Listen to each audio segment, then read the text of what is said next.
I still remember the sound my mother's voice made, half demand, half entitlement, when she said, "You'll pay for it. 8,000 isn't much." And the way the sun hit the water behind her, warm and bright, while something cold cracked open inside me.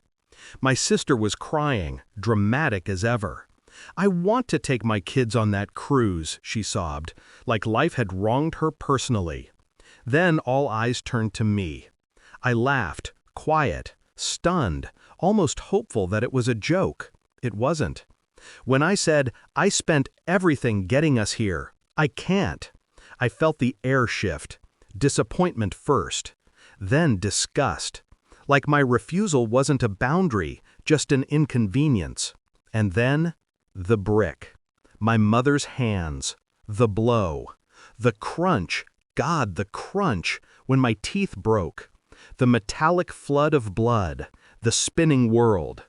As I fell, I heard my father say, "This is what happens when you disobey," and my sister whisper, "Guess we can go on that cruise now."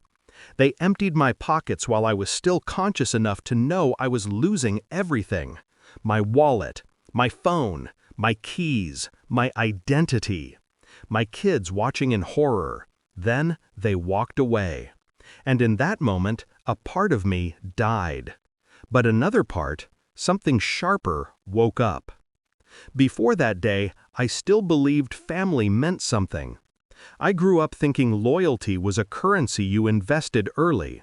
I spent years paying into that account, helping, giving, sacrificing. My sister always took more than she gave. My parents always protected her more than they protected me. But I told myself that was just family dynamics. I made excuses. I softened memories.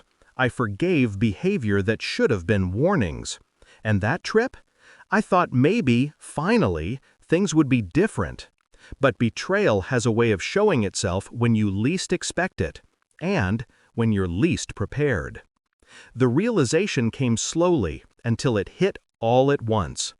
Even lying there on the ground that day, bleeding into the sand, I didn't immediately hate them.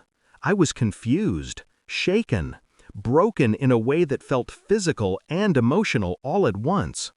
But later, when the nausea faded and my kids stopped crying, I replayed every moment, every demand, every dismissal, every time they'd used me as a wallet with legs and called it love.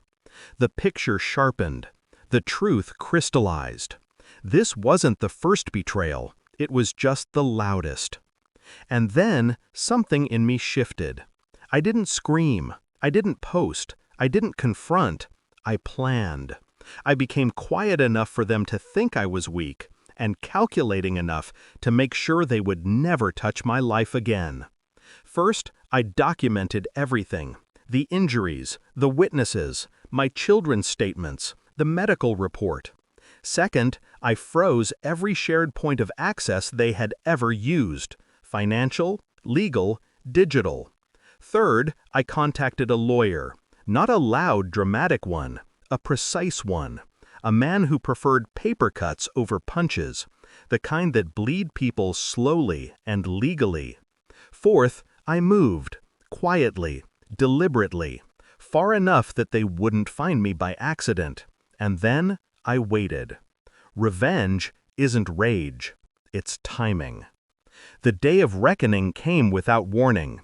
It was 3 months later when they finally, tried to call, after learning the accounts they relied on, the ones they thought I'd help maintain, were frozen under a court order.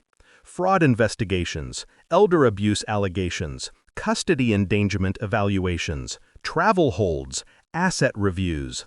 I didn't even have to push hard. The truth did most of the work. They lived their lives assuming I'd forever be the peacekeeper, the one who would fix problems quietly and clean up their chaos. They never imagined I'd become the cause of their unraveling. When social services interviewed them about the assault, they panicked. When financial investigators questioned their sudden vacation expenses, they lied badly. When the restraining order arrived at their door, they realized the game had changed. But the real satisfaction came when their cruise was canceled, their accounts were frozen, and their reputations became a puzzle missing half the pieces. I didn't have to confront them in person. I didn't have to raise my voice. My silence was confrontation enough. And now, finally, peace. People ask if I feel guilt. I don't. I feel clean. Like I washed off years of manipulation with one decisive act of self-preservation.